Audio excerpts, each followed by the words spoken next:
नाम है शाहिद गफूर और आज है हमारी एडोब इलस्ट्रेटर की क्लास नंबर 10 जिसका टाइटल है पेन टूल। जी हाँ, आज की क्लास में हम डिस्कस करेंगे पेन टूल को। बहुत ही कमाल का और अमेजिंग टूल है जिसकी मदद से आप बहुत ही कमाल के ग्राफिक्स और इलस्ट्रेशंस बना सकते हैं। तो आइए स्टार्ट करते हैं। जो पेन टूल है आपके पास यहाँ टूल बार में यहाँ पर मौजूद है और इसका जो शॉर्टकट है वो है पी। अगर आप अपने कीबोर्ड से पी प्रेस करते हैं तब भी जो आपका ये टूल है ऑन हो जाता है। दूसरे टूल्स की तरह इसमें भी कुछ और टूल्स मौजूद हैं जिनमें हमारे पास add anchor point tool, delete anchor point tool और एंकर पॉइंट टूल है। इनको हम आने वाली क्लासेस में डिस्कस करेंगे, लेकिन आज की क्लास में हम डिस्कस करेंगे सिर्फ और सिर्फ पेन टूल को। हम आज की क्लास में देखेंगे कि हम पेन टूल को किस तरह से इस्तेमाल कर सकते हैं और ये किस तरह से वर्क करता है। इस टूल को इस्तेमाल करने से पहले आपको कुछ बेसिक सी सेटिंग्स हैं, आपको इन सेटिंग्स का पता होना चाहिए। अगर आप पेन टूल को इस्तेमाल कर रहे हों और आपके कीबोर्ड से कैप्स लॉक का जो बटन है ये ऑन हो, तब आपका जो माउस का कर्सर है कुछ इस तरह से नज़र आएगा, एक क्रॉस की शक्ल में नज़र आएगा। तो मेक श्योर कि जब कभी आप इस टूल को इस्तेमाल कर रहे हों जो आपका कैप्स लॉक है ये ऑफ होना चाहिए, तब आपके पास जो माउस का कर्सर है कुछ इस तरह से नज़र आ रहा होगा। आप इस टूल को इस्तेमाल करते हुए कुछ रैंडम सी लाइंस लगा सकते हैं। इसके अलावा अगर आपको स्ट्रेट्स लाइन चाहिए तो वो भी आप लगा सकते हैं। रैंडम सी लाइन लगाने से पहले इसका इस्तेमाल करने का तरीका समझ लें। इसका जो इस्तेमाल करने का तरीका है वो ये है कि जब कभी आप पेन टूल को इस्तेमाल कर रहे हों और कोई भी शेप या कोई भी इलस्ट्रेशन या कोई भी ग्राफिक इलस्ट्रेशंस बनाने से पहले आपने कहीं पर भी अपने आर्ट बोर्ड पर क्लिक कर देना है और क्लिक करके अपने माउस को छोड़ देना है, कोई ड्रैग नहीं करना। बहुत से यूज़र्स तो ऐसे करते हैं कि क्लिक किया और इस तरह से ड्रैग कर दिया, जो कि इसके इस्तेमाल करने का गलत तरीका है। इसका जो इस्तेमाल करने का तरीका है वो ये है कि जब कभी आप इस टूल को इस्तेमाल कर रहे हों आपने एक बार क्लिक करना है आर्ट बोर्ड पर और अपने माउस को छोड़ देना है, अपने माउस को ड्रैग नहीं करना। तो उसके बाद देखिए मैं यहाँ पर जिस तरह से चाहूँ कोई भी लाइन लगा सकता हूँ। आप जहाँ चाहें इसकी मदद से जिस तरह की लाइन चाहें लगा सकते हैं। लेकिन अगर आपको स्ट्रेट्स लाइन चाहिए तो स्ट्रेट्स लाइन बनाने के लिए आपको अपने कीबोर्ड से प्रेस करना होगा शिफ्ट की को। जैसे ही आप अपने कीबोर्ड से शिफ्ट की को प्रेस कर देते हैं तब आपके पास जो लाइन बनती है वो एक पर्टिकुलर एंगल पर बनती है। जिस तरह से हमने पिछली क्लासेस में शेप टूल को देखा था कि आप शेप टूल को इस्तेमाल करते हुए शिफ्ट की को होल्ड करते हुए बहुत सी अमेजिंग सी शेप्स बना सकते हैं। बिल्कुल इसी तरह से अगर आप यहाँ पर शिफ्ट की को होल्ड कर लेंगे तब आपके पास जो लाइन बनेगी वो एक ख़ास पर्टिकुलर एंगल पर बनेगी। अगर आप स्ट्रेट लाइन बनाना चाहते हैं तो वो भी बना सकते हैं। ये देखें बिल्कुल एग्जैक्ट और स्ट्रेट लाइन बनेगी आपके पास। ये देखें कुछ इस तरह से। अब देखें ये जो पेन टूल के साथ ये जो लाइन चल रही है ये इंडिकेट कर रही होती है। अगर आप आर्टबोर्ड पर कहीं पर क्लिक करेंगे तो बेसिकली जो आपके पास लाइन बनेगी वो कुछ इस तरह से नज़र आएगी। ये आपको लाइन देखने को मिलेगी सीसी वर्जन्स में। अगर आप ओल्डर वर्जन को यूज़ कर रहे हैं तो आपको ये लाइन नहीं मिलेगी। अब जो ये पेन टूल की ये जो लाइन है, अब इससे जान छुड़ाने के 3 तरीक़ेकार हैं। ये बेसिकली आपकी जान इस तरह से नहीं छोड़ेगी। पहला इसका तरीका तो ये है कि आप जब कभी कोई इलस्ट्रेशन या कोई शेप बना रहे हों, ड्राइंग कर रहे हो या कोई भी काम कर रहे हो इसकी मदद से, तो सबसे पहले तो इसका तरीका ये है कि आपने अपने पाथ को कंप्लीट करना है। पाथ को कंप्लीट किस तरह से करना है ये देखिए, मैं यहाँ पर एक लाइन और बना लेता हूँ और एक लाइन यहाँ पर, और ये देखें अब मैंने पाथ को क्लोज़ करना है। क्लोज़ करने के लिए देखें मैं इसको थोड़ा जूम इन करके दिखा देता हूँ। ये देखें ये हमारा पहला एंकर पॉइंट था जहाँ से हमने शेप को बनाना स्टार्ट किया था, और जैसे मैं यहाँ पर माउस के कर्सर को इसकी एंकर पॉइंट के ऊपर लेके जाता हूँ तो मेरे माउस के कर्सर के साथ एक छोटा सा सर्कल लगा हुआ आ जाता है। इसका मतलब ये है कि यहाँ पर अब हम अपनी पाथ को क्लोज़ कर रहे हैं। अब जैसे हम यहाँ पर क्लिक करते हैं तो हमारी जो पाथ है ये क्लोज़ हो जाती है। ये जो हमारे पास जो पाथ है वो एक शेप में कन्वर्ट हो जाती है। ठीक है, एक तो इसका तरीका ये है कि इससे जान आप इस तरह से छुड़ा सकते हैं कि अपनी पाथ को कंप्लीट करके। दूसरा इसका तरीका ये है कि अगर आपने कोई लाइन बनानी है, मिसाल के तौर पर मुझे ये लाइन बनानी है कुछ इस तरह से। अब मैं इसको मज़ीद आगे ड्रॉ नहीं करना चाह रहा। ये जो लाइन है पेन टूल की ये जान नहीं छोड़ने वाली। अगर आप अपने कीबोर्ड से इस कैप का बटन प्रेस कर दें उस पाथ को वहीं पे क्लोज़ कर देगा। और दूसरा इसका तरीका ये है कि अगर आप अपने कीबोर्ड से एंटर की को प्रेस कर दें तब भी ये आपकी उस पाथ को वहीं पे क्लोज़ कर देगा जहां पर आपने उसको लास्ट टाइम क्लिक किया होगा। तो ये बेसिकली वो तरीक़ेकार हैं जिनके ज़रिए आप अपने पेन टूल को कुछ इस तरह से इस्तेमाल कर सकते हैं। आपने देखा यहाँ पर कि आप पेन टूल को इस्तेमाल करते हुए वर्टिकल अगर कोई शेप बनाना चाहें वर्टिकल बना सकते हैं। अगर आपको कोई हॉरिजॉन्टल कोई शेप बनानी हो तो आप हॉरिजॉन्टल भी शेप्स बना सकते हैं। बहुत ही आसान टूल है। आप इसको इस्तेमाल करते हुए बहुत ही कमाल के ग्राफिक्स और इलस्ट्रेशंस बना सकते हैं। अगर आपको कोई डायगोनल शेप बनानी हो तो वो भी आप बना सकते हैं। डायगोनल शेप बनाने के लिए ज़रूरी नहीं कि आप अपने कीबोर्ड से शिफ्ट की को होल्ड करें। आप डायगोनल शेप बनाने के लिए जस्ट आपने क्लिक करना है। क्लिक करने के बाद आप इस तरह से जहाँ पर लाइन लगाना चाहें वहाँ पर लाइन लगा सकते हैं और इस तरह से कुछ रैंडम से शेप्स बना सकते हैं। आप यहाँ पर अपने लिहाज से जिस तरह की कोई शेप बनाना चाहें उस तरह की यहाँ पर शेप बना सकते हैं। तो इस तरह से ये जो टूल है आपके पास एक फ्री हैंड टूल बन जाता है। बहुत ही कमाल के इलस्ट्रेशंस बना सकते हैं आप इस टूल को इस्तेमाल करते हुए। अब हम इस टूल को इस्तेमाल करते हुए कुछ बेसिक से शेप बनाएंगे जिनमें हमारे पास एक लाइन सेगमेंट है। जिस तरह से अभी हमने एक लाइन सेगमेंट ड्रॉ किया था, बिल्कुल इसी तरह से हम कुछ लाइंस ड्रॉ करेंगे यहाँ पर। और इसके साथ साथ हम यहाँ पर एक रेक्टेंगल बनाएंगे, एक स्क्वायर बनाएंगे। लेकिन उससे पहले मैं आपको यहाँ पर एक चीज़ बना कर दिखा देता हूँ बिल्कुल स्ट्रेट लाइंस के हवाले से। ये देखें, यहाँ पर मैंने क्लिक किया। क्लिक करने के बाद यहाँ पे कुछ यहाँ पर और यहाँ पर, ठीक है। अब ये देखें, यहाँ पर स्मार्ट गाइड मुझे इंडिकेट कर रही है कि यहाँ पर मैं इंटरसेक्ट कर रहा हूँ। तो मेक श्योर कि जब कभी आप इस टूल को इस्तेमाल कर रहे हों, जो आपकी स्मार्ट गाइड्स हैं ये ऑन होनी चाहिए। अगर आपके पास ये स्मार्ट गाइड्स हैं ऑन नहीं हैं तो इनको ऑन कर लें। इनको ऑन करने का तरीका ये है कि आपने जाना है यहाँ पर व्यू के मेन्यू में। यहाँ पर आपके पास स्मार्ट गाइड्स का ऑप्शन मौजूद है। मेक श्योर कि यहाँ पर चेक लगा हुआ हो। अगर आपके पास यहाँ पर चेक नहीं लगा हुआ तो आप यहाँ से इनको ऑन कर सकते हैं। उसका जो शॉर्टकट है वो है कंट्रोल यू। अगर आप अपने कीबोर्ड से कंट्रोल यू प्रेस करते हैं तभी जो आपकी स्मार्ट गाइड्स हैं वो ऑन हो जाती हैं। अगर आपने इन स्मार्ट गाइड्स को ऑफ करना हो तो दोबारा कंट्रोल यू प्रेस करेंगे तब भी स्मार्ट गाइड्स हैं वो ऑफ हो जाएंगी। आप इस तरह के जब टूल्स पर काम कर रहे हो तो मेक श्योर कि आपका जो स्मार्ट गाइड का ऑप्शन है ये ऑन होना चाहिए, ताकि आपको इंडिकेट करता रहे कि आपने जो नेक्स्ट पॉइंट है वो कहाँ पर लगाना है। यहाँ पर आपने देखा कि पेन टूल को इस्तेमाल करते हुए यहाँ पर स्टेयर्स बना ली हैं। आप इस तरह से और भी इलस्ट्रेशंस बना सकते हैं। अब हम यहाँ पर कुछ और शेप्स बनाएंगे ये, लेकिन उनको बनाने से पहले इन तमाम को मैं सिलेक्ट करके यहाँ से कर देता हूँ डिलीट करने के बाद पेन टूल को सिलेक्ट कर लें। सिलेक्ट करने के बाद यहाँ पर मैंने क्लिक किया। मैं यहाँ पर एक लाइन सेगमेंट ड्रॉ करना चाहता हूँ और ये देखें मैंने यहाँ पर एक लाइन ड्रॉ कर लिया। अब मैंने यहाँ से एस्केप का बटन प्रेस किया तो ये देखें जो मेरी पाथ है वहीं पर क्लोज हो चुकी है। इसी तरह से मैं यहाँ पर एक बनाऊंगा ट्राइंगल बनाने के लिए आपने दोबारा अपने आउटपुट पर क्लिक करना है। क्लिक करने के बाद अब अगर आप स्ट्रेट लाइन चाहते हैं तो शिफ्ट की को होल्ड कर लें। मैं यहाँ पर स्ट्रेट लाइन बनाना चाहता हूँ इसलिए मैंने यहाँ पर शिफ्ट की को होल्ड कर लिया और कुछ इस तरह से मैं यहाँ पर ड्रॉ कर लेता हूँ ट्राइंगल। और ये देखें ये मेरे पास एक ट्राइंगल बन चुकी है। इसी तरह से आप यहाँ पर कुछ और भी शेप्स बना सकते हैं। अब मैं यहाँ पर एक बनाऊंगा रेक्टेंगल बनाने के लिए यहाँ पर इसी टूल पर रहते हुए आपने क्लिक करना है। क्लिक करने के बाद अपने कीबोर्ड से शिफ्ट की को होल्ड कर लें। होल्ड करने के बाद यहाँ पर क्लिक करेंगे। उसके बाद मैं क्योंकि एक रेक्टेंगल बनाना चाह रहा हूँ, रेक्टेंगल बनाने के लिए कुछ इस तरह से ये देखें स्मार्ट गाइड्स मुझे इंडिकेट कर रही हैं कि यहाँ पर ये जो पॉइंट है इंटरसेक्ट कर रहा है। तो यहाँ पर क्लिक करूँगा और उसके बाद मैंने इस पाथ को कर देना है क्लोज। तो आप देख सकते हैं यहाँ पर इस टूल पर रहते हुए आप बहुत ही कमाल की शेप्स भी बना सकते हैं। आपने देखा कि यहाँ पर मैंने एक लाइन सेगमेंट बनाई है, उसके बाद एक ट्राइंगल भी बनाई है और उसके बाद यहाँ पर एक मैंने रेक्टेंगल भी बना ली है। आप इस तरह से बहुत ही कमाल की शेप्स भी बना सकते हैं। ये तो था कि अगर आपको स्ट्रेट लाइन वाली शेप्स बनानी हो। दूसरा जो इस टूल का काम है वो ये है कि आप इस टूल की मदद से कर्व्स बना सकते हैं। कर्व्स बनाने के लिए वही तरीक़ेकार है। जस्ट आपने पेन टूल पर रहते हुए अपने आर्टबोर्ड पर कहीं पर भी क्लिक करना है। क्लिक करने के बाद जब आप दूसरा कहीं पर क्लिक करेंगे, कोई एंकर पॉइंट ऐड करेंगे, वहाँ पर क्लिक करने के बाद आपने माउस को रिलीज़ नहीं करना बल्कि कुछ इस तरह से ड्रैग करना है। जब आप इस तरह से ड्रैग करेंगे तब आपके पास एक कर्व बनेगी, ठीक है। और इस तरह से आप जिस तरह की कोई कर्व बनाना चाहें वो बना सकते हैं। यहाँ पर आपने नोट किया होगा अगर आप माउस को नीचे की तरफ ड्रैग करेंगे तो जो कर्व है वो ऊपर की तरफ बनेगी। अगर आप माउस को ऊपर की तरफ ड्रैग करेंगे जो कर्व है वो नीचे की तरफ बनेगी। माउस और जो कर्व की डायरेक्शन है ये एक दूसरे के अपोजिटली वर्क कर रही होती हैं। अगर आप माउस को ऊपर की तरफ ड्रैग करेंगे कर्व नीचे की तरफ बनेगी। अगर आप माउस को नीचे की तरफ ड्रैग करेंगे तो कर्व ऊपर की तरफ बनेगी।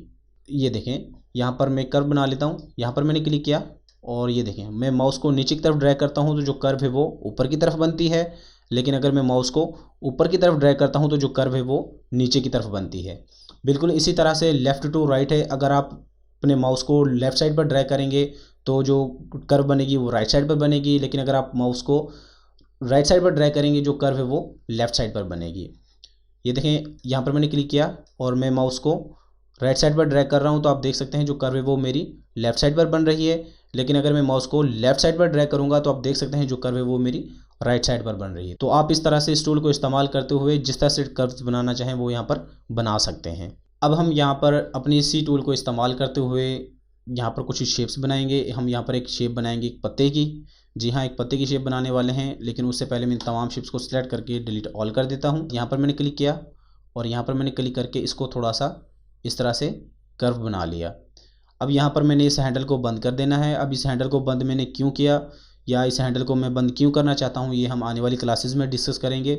और अगर आपको कोई भी हैंडल बंद करना हो, जस्ट आपने यहाँ पर एंकर पॉइंट पर क्लिक करना है तो वो हैंडल है वहाँ से बंद हो जाएगा। अब मैं यहाँ से जहाँ से मैंने अपनी शेप को स्टार्ट किया था मैं वहाँ पर क्लिक करूँगा और इसको कुछ इस तरह से ड्रैग कर लूँगा। तो आप देख सकते हैं यहाँ पर बहुत ही आसानी के साथ हमने यहाँ पर एक लीव की शेप बना ली है। तो आप इस तरह से और भी मज़ीद चीज़ें बना सकते हैं। बहुत ही कमाल का टूल है, आप इसकी मदद से कमाल की ग्राफिक्स और इलस्ट्रेशंस बना सकते हैं और इजी टू यूज़ है। अब हम इसी टूल को इस्तेमाल करते हुए यहाँ पर कुछ सिमेट्रिकल शेप्स बनाएंगे। सिमेट्रिकल शेप्स को समझाने से पहले मैं आपको समझाऊंगा सिमेट्रिकल शेप्स होती क्या है। ये देखें, जिस तरह से एक आपके पास एप्पल है, एप्पल को अगर आप दरमियान से काट दें, हाफ जो उसकी शेप है ये है और हाफ उसकी शेप जो इस तरफ होगी, तो ये जो हाफ शेप है ये इसकी सिमेट्रिकल शेप है दूसरी शेप की। यानी कहने का मकसद ये है कि आप अपनी शेप को मुकम्मल तौर पर ड्रॉ ना करें बल्कि उसका हाफ पार्ट ड्रॉ कर लें और उसी को रिफ्लेक्ट करके वहाँ पर एडजस्ट कर लें, तो आपके पास एक कंप्लीट शेप बन जाएगी।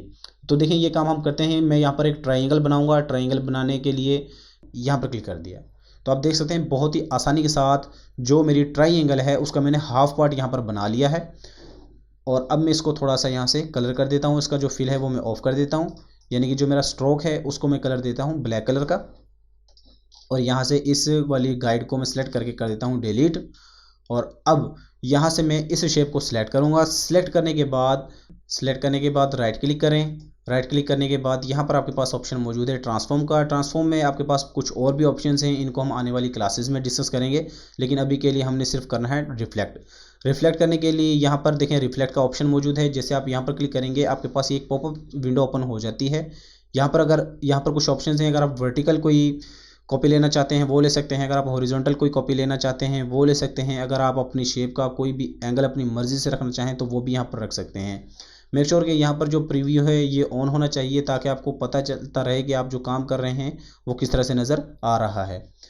तो यहाँ पर ऑप्शन है ओके का। जैसे अगर आप ओके करेंगे आपके पास इसकी रिफ्लेक्शन हो जाएगी, लेकिन इसके साथ एक ऑप्शन और भी है कॉपी का। अगर आप चाहते हैं कि इसकी कॉपी भी बन जाए और इसकी रिफ्लेक्शन भी हो जाए तो आपने यहाँ से करना है इसको कॉपी। तो आप जैसे आप इसको कॉपी करेंगे तो यहाँ पर आपके पास इसकी एक कॉपी भी बन जाएगी और इसकी रिफ्लेक्शन भी हो जाएगी। यहाँ पर आप देख सकते हैं कि अब आपके पास दो शेप्स हैं, एक आपके पास हाफ जो ट्राइंगल है इस तरफ है और हाफ ट्राइंगल है जो वो इस तरफ है। अब हमने इन दोनों शेप्स को आपस में मिलाना है। इन दोनों शेप्स को मिलाने के लिए डायरेक्ट सिलेक्शन टूल को सिलेक्ट कर लें। डायरेक्ट सिलेक्शन टूल को सिलेक्ट करने के बाद इन दोनों एंकर पॉइंट्स को सिलेक्ट करना है। सिलेक्ट करने के बाद राइट क्लिक करें। राइट क्लिक करने के बाद यहाँ पर आपके पास ऑप्शन मौजूद है ज्वाइन का। अब जैसे आप ज्वाइन पर क्लिक करेंगे आप देख सकते हैं ये ज्वाइन तो हो चुके हैं, लेकिन अभी भी इनके दरमियान जो डिस्टेंस है वो कायम है, ये डिस्टेंस ख़त्म नहीं हुआ। मैं चाहता हूँ कि ये जो दो एंकर पॉइंट्स हैं अलग-अलग एंकर पॉइंट्स हैं, दो शेप्स के दो पाथ्स के जो अलग-अलग एंकर पॉइंट्स हैं वो एक ही एंकर पॉइंट में कन्वर्ट हो जाएं। तो बहुत ही आसान है, जस्ट आपने यहाँ से डायरेक्ट सिलेक्शन टूल को सिलेक्ट करना है, यहाँ से इन दोनों एंकर पॉइंट्स को सिलेक्ट करना है। सिलेक्ट करने के बाद राइट क्लिक करें। राइट क्लिक करने के बाद यहाँ पर आपके पास ऑप्शन मौजूद है एवरेज का। एवरेज कर दें, इनको एवरेज बोथ कर दें। उसके बाद राइट क्लिक करें, फिर ज्वाइन कर दें, तब जाके आपके पास ये जो दो अलग-अलग एंकर पॉइंट्स होंगे वो एक एंकर पॉइंट में कन्वर्ट होंगे। तो इस तरह से आप दो एंकर पॉइंट्स को अलग-अलग जो एंकर पॉइंट्स हों उनको एक ही एंकर पॉइंट में कन्वर्ट कर सकते हैं। इसी तरह से हमने ये जो नीचे वाले दो एंकर पॉइंट्स हैं इनको सिलेक्ट करना है डायरेक्ट सिलेक्शन टूल की मदद से और राइट क्लिक करना है। राइट क्लिक करने के बाद यहाँ पर एवरेज करने के बाद बोथ राइट क्लिक करें, फिर ज्वाइन कर दें। अब आप इसको देख सकते हैं कि ये आपके पास दो अलग-अलग शेप्स थी और ये अब एक ही शेप में कन्वर्ट हो चुकी हैं। आप इस तरह से और भी बहुत सी कमाल की सिमेट्रिकल शेप्स बना सकते हैं। तो इस तरह से आपने देखा कि हमने बहुत ही कम आसानी के साथ अपनी शेप का हाफ पार्ट बनाया और उसको हमने रिफ्लेक्ट करके उसको हमने ज्वाइन कर लिया और हमने उसको एक ही शेप में कन्वर्ट कर दिया। ठीक है, अब आप देख सकते हैं यहाँ पर हमारे पास जो ट्राइंगल है वो बन चुकी है। अब आप इसको जिस तरह का कोई कलर अप्लाई करना चाहें वो इस पर अप्लाई कर सकते हैं। अब हम पेन टूल पर रहते हुए एक और शेप बनाएंगे, सिमेट्रिकल शेप बनाएंगे। तो उस शेप को बनाने से पहले मैं इसको सिलेक्ट ऑल करके डिलीट कर देता हूँ। यहाँ पर आपने देखा कि मैंने तमाम शेप्स को सिलेक्ट ऑल करके डिलीट कर दिया। उसके बाद यहाँ से मैं रूलर्स की गाइड को यहाँ पर एक बार ले आता हूँ दोबारा से और पेन टूल पर रहते हुए यहाँ पर क्लिक करें। क्लिक करने के बाद यहाँ पर क्लिक करें और ये क्लिक किया और ये क्लिक किया और ये क्लिक किया। ठीक है, एस्केप का बटन मैंने प्रेस कर दिया। यहाँ से मैं इसको जो स्ट्रोक है मेरा वो मैं अप्लाई कर देता हूँ और जो इसका फिल है वो मैं ऑफ कर देता हूँ। ठीक है, इसका भी एक लॉजिक है, वो भी मैं आपको बता देता हूँ थोड़ी देर में कि हम जो ये काम कर रहे होते हैं वो स्टॉक पर ही क्यों करते हैं, फिल पर क्यों नहीं कर सकते। ठीक है, तो यहाँ से अब मैं इस वाली गाइड को सिलेक्ट करके डिलीट कर देता हूँ। अब मैं यहाँ से इस शेप को सिलेक्ट करूँगा, बिल्कुल ऐसे ही जैसे हमने पहली शेप को रिफ्लेक्ट किया था, इसको भी हमने रिफ्लेक्ट करना है। सिलेक्ट करने के बाद राइट क्लिक करें। राइट क्लिक करने के बाद यहाँ पर आपके पास ऑप्शन मौजूद है ट्रांसफॉर्म का, यहाँ से हमने जाना है रिफ्लेक्ट में। रिफ्लेक्ट में आने के बाद यहाँ से हमने करना है कॉपी। ठीक है, अब देखिए यहाँ पर हमारे पास उस जैसी ये कॉपी बन चुकी है। अब हमने इन दोनों पॉइंट्स को आपस में मिला देना है। डायरेक्ट सिलेक्शन टूल की मदद से इन दोनों एंकर पॉइंट्स को सिलेक्ट कर लें। सिलेक्ट करने के बाद राइट क्लिक करें और यहाँ से एवरेज बोथ, फिर दोबारा से इनको सिलेक्ट करें, राइट क्लिक करें और यहाँ से ज्वाइन करेंगे तो ये आपके पास एक ही एंकर पॉइंट बन जाएगा। बिल्कुल इसी तरह से हमने इन दोनों एंकर पॉइंट्स को सिलेक्ट करना है। सिलेक्ट करने के बाद राइट क्लिक करना है। राइट क्लिक करने के बाद एवरेज बोथ, उसके बाद फिर राइट क्लिक करना है और यहाँ से ज्वाइन कर देना है। तो आप यहाँ पर देख सकते हैं कि आपके पास इस तरह से एक यहाँ पर शेप बन जाएगी। आप इसको मज़ीद जिस तरह से मॉडिफाई करना चाहें अपने लिहाज से इसको कर सकते हैं। ये हमारे पास एक टाइप ऑफ काइट बन चुकी है। आप इस तरह से और भी बहुत सी शेप्स बना सकते हैं। तो आपने देखा यहाँ पर हमने बहुत ही आसानी के साथ दो सिमेट्रिकल से शेप्स बनाई, बहुत ही कमाल की शेप्स बनाई हमने यहाँ पर। आप इसी टूल को इस्तेमाल करते हुए और भी बहुत ही कमाल की सिमेट्रिकल शेप बना सकते हैं। अब यहाँ पर मैं आपको एक बात और बता दूं कि जब कभी आप इस टूल को इस्तेमाल कर रहे हों, यानी कि पेन टूल को इस्तेमाल कर रहे हों, जो आपका फिल है ये ऑफ होना चाहिए। इसकी वजह यह है कि मिसाल के तौर पे यहाँ पर मैं फिल में कोई कलर रख लेता हूँ। मिसाल के तौर पे यहाँ पर मेरा जो फिल है इसमें मैंने कलर दे दिया रेड, और अब मैं यहाँ से पेन टूल को इस्तेमाल करता हूँ। तो ये देखें, जैसे मैं पेन टूल की मदद से कोई भी इलस्ट्रेशन बनाऊँगा तो जो फिल का कलर है वो साथ साथ चल रहा होगा। ठीक है, तो मेक श्योर कि जब कभी आप इस टूल को इस्तेमाल कर रहे हों, जो आपका फिल का कलर है ये ऑफ हो। जब आपका फिल का कलर ऑफ होगा तो सिर्फ आपके पास जो इलस्ट्रेशन बनेगी कुछ इस तरह से बनेगी। तो ये इसका लॉजिक है, जब हम पेन टूल को इस्तेमाल कर रहे हों तो जो इसका फिल है वो क्यों ऑफ होना चाहिए। ठीक है, आई होप आपको यहाँ तक समझ आई होगी कि हम इसकी मदद से किस तरह से स्ट्रेट शेप बना सकते हैं, किस तरह से कर्व्स बना सकते हैं, और किस तरह से हम सिमेट्रिकल शेप बना सकते हैं, और क्यों हम यहाँ पर अपने इस टूल के साथ फिल को इस्तेमाल नहीं कर सकते। अब इस्तेमाल तो आप कर सकते हैं, लेकिन उससे ये होगा कि आपको हो सकता है आपके डिज़ाइन में कोई प्रॉब्लम आ जाए। तो मेक श्योर कि जब कभी आप इसको इस्तेमाल कर रहे हो तो आप इस पर स्ट्रोक पर रहते हुए काम करें। तो बेसिकली होता ये है कि ये फिल का जो कलर है उसको साथ साथ ही अप्लाई कर देता है। अगर आप फिल का कलर ऑफ कर लें वो ज़्यादा बेटर है। स्टॉक पर रहते हुए इसकी मदद से काम करें, बाद में अपनी शेप्स को कलराइज कर लें। जिस तरह का आप कलर अप्लाई करना चाहें उस तरह का कलर उसको अप्लाई कर लें। बहुत ही आसानी के साथ हम कलर्स अप्लाई कर सकते हैं, जैसा मैंने पिछली क्लासेस में देखा था। अपनी शेप्स के फिल में कलर्स अप्लाई कर सकते हैं, और किस तरह से हम अपनी शेप्स के स्ट्रोक्स में कलर अप्लाई कर सकते हैं, और किस तरह से हम अपनी शेप्स का जो स्ट्रोक है उसको ऑफ कर सकते हैं या ऑन कर सकते हैं। बिल्कुल इसी तरह से किस तरह से हम अपनी शेप्स का जो फिल है उसको ऑफ कर सकते हैं या ऑन कर सकते हैं। अगर आपने प्रीवियस क्लासेस नहीं देखी तो लिंक डिस्क्रिप्शन में दिया गया है, आप वहां से उन तमाम क्लासेस को देख सकते हैं। अगर आप पेन टूल को इस्तेमाल कर रहे हों और आपका जो पाथ है कहीं पर ब्रेक हो जाए और अब आपको ज़रूरत पड़ जाए कि उसको दोबारा से वहीं से कंटिन्यू करने की, तो वो भी आप बहुत ही आसानी के साथ कर सकते हैं। तो उसको समझाने के लिए मैं यहाँ पर इन तमाम शेप्स को सिलेक्ट करके डिलीट कर देता हूँ, और यहाँ पर मैं एक लाइन सेगमेंट ड्रॉ कर लेता हूँ कुछ इस तरह से। ये देखिए मेरे पास ये एक मैंने पाथ बना ली है। यहाँ पर आप देख सकते हैं जो मेरा पाथ था वो मैंने ब्रेक कर दिया है। ठीक है, इन केस अगर आपको दोबारा से पाथ वहीं से कंटिन्यू करना हो वो भी आप कर सकते हैं। जस्ट आपने इसी टूल पर रहते हुए जहाँ से आपने अपने पाथ को ब्रेक किया था वहाँ पर क्लिक करना है, तो ये दोबारा से उसको ज्वाइन कर लेगा। आप फिर उसको मज़ीद आगे उसी तरह से ड्रॉ कर सकते हैं जिस तरह से आप उसको ड्रॉ करना चाहें। आई होप आपको इसकी भी समझ आई होगी। अगर आपका कुछ पाथ है कहीं पर क्लोज हो जाए तो आप उसको दोबारा से किस तरह से कंटिन्यू कर सकते हैं। जब आप पेन टूल पर काम कर रहे हों, यानी कि कोई लाइन सेगमेंट ड्रॉ कर रहे हों या कोई शेप ड्रॉ कर रहे हों, तो आपने देखा होगा कि जो आपकी जो शेप्स हैं उनके एंकर पॉइंट्स पर हैंडल्स नज़र आ रहे होते हैं। आप उन हैंडल्स को आल्ट की मदद से सिलेक्ट करके अपनी शेप्स को भी चेंज कर सकते हैं। मिसाल के तौर पे यहाँ पर मैं एक कर्व बना लेता हूँ कुछ इस तरह से।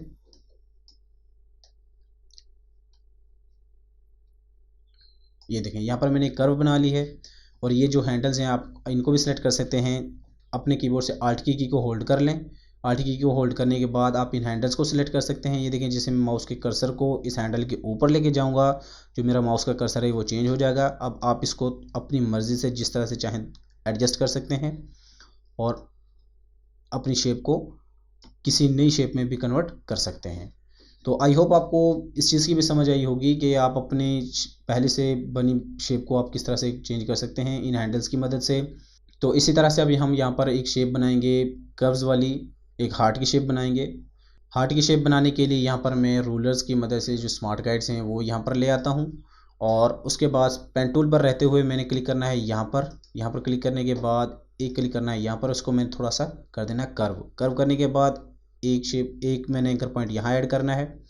तो आप देख सकते हैं यहाँ पर मैंने हार्ट की जो हाफ शेप है वो मैंने यहाँ पर बना ली है बहुत ही आसानी के साथ। अब मैं एस्केप का बटन प्रेस कर देता हूँ और यहाँ से सिलेक्शन टूल को सिलेक्ट करके इस वाली गाइड को सिलेक्ट करके मैं यहाँ से कर देता हूँ डिलीट, और यहाँ पर जो हमारी जो शेप है ये वाली, इस पर मैं अप्लाई कर देता हूँ स्ट्रोक, और इसका जो फिल है ये मैं कर देता हूँ ऑफ। ठीक है, बिल्कुल इसी तरह से जिस तरह से हमने अपनी पहली शेप्स को सिलेक्ट करके रिफ्लेक्ट किया था, अब हमने इसको भी रिफ्लेक्ट करना है। इसको रिफ्लेक्ट करने के लिए सिलेक्ट करना है, इसको सिलेक्ट करने के बाद राइट क्लिक करना है, राइट क्लिक करने के बाद ट्रांसफॉर्म में, और यहाँ पर रिफ्लेक्ट का ऑप्शन मौजूद है, और यहाँ से इसको कर लेना है कॉपी। जैसे आप इसको कॉपी करेंगे आपके पास कुछ इस तरह से शेप बन जाएगी, और आपने इनको इस तरह से मिला लेना है। ठीक है, और मेक श्योर कि आप जब कभी इन पर काम कर रहे हो आपका जो फिल है ये ऑफ होना चाहिए। यहाँ पर इसका फिल ऑन था, मैंने उसको ऑफ कर दिया है। ठीक है, अब आपने डायरेक्ट सिलेक्शन टूल को सिलेक्ट करना है। सिलेक्ट करने के बाद इन दोनों एंकर पॉइंट्स को सिलेक्ट करना है। इन दोनों एंकर पॉइंट्स को सिलेक्ट करने के बाद राइट क्लिक करें। राइट क्लिक करने के बाद एवरेज बोथ, फिर उसके बाद राइट क्लिक करें और इनको ज्वाइन करेंगे। तो आपके पास ये जो दो अलग-अलग पाथ्स होंगे वो एक ही पाथ में कन्वर्ट हो जाएंगे। उसके बाद बिल्कुल इसी तरह से हमने इन दो पॉइंट्स को सिलेक्ट करना है। सिलेक्ट करने के बाद हमने राइट क्लिक करना है। राइट क्लिक करने के बाद एवरेज बोथ, फिर राइट क्लिक करें और इनको ज्वाइन कर दें। तो इस तरह से आप देख सकते हैं यहाँ पर एक हार्ट की शेप बन चुकी है। अब आप इसको जिस तरह का कोई कलर अप्लाई करना चाहें वो अप्लाई कर सकते हैं, बहुत ही आसान है।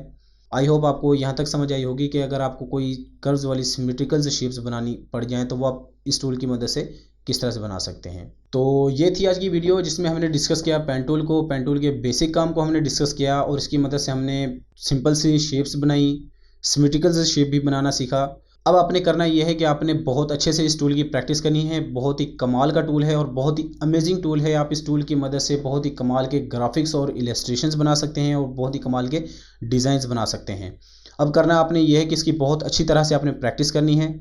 तो आई होप आपको ये वीडियो पसंद आई होगी। अगर आपको ये वीडियो पसंद आई हो तो लाजमन लाइक करें, कमेंट करें, शेयर करें, और अगर अभी तक आपने मेरे चैनल को सब्सक्राइब नहीं किया तो सब्सक्राइब कर लें और साथ में बने हुए बेल आइकन को प्रेस कर दें ताकि जो लेटेस्ट वीडियोज़ हों उनकी नोटिफिकेशन आपको बर वक्त मिलती रहे। तो दुआ में याद रखिएगा, मिलते हैं नेक्स्ट वीडियो में।